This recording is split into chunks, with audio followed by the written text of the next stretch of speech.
अस्सलाम वालेकुम वरहमतुल्लाहि वबरकातुहू।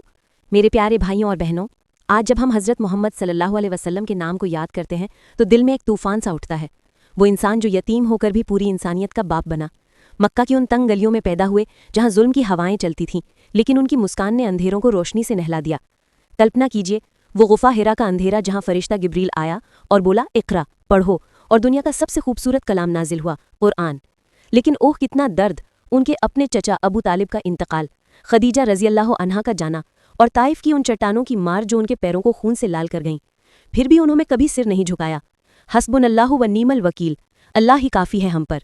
उनकी आंखों में दया थी जो दुश्मनों को भी माफ़ कर देती। हुदैबिया की संधि जहां उन्होंने अपने अनुयायियों के लिए अपना गरूर कुर्बान कर दिया, और फिर फ़तेह मक्का, बिना एक बूंद खून बहाए उन्होंने कहा, आज कोई गिलापन नहीं बाकी, जाओ तुम सब माफ़ हो।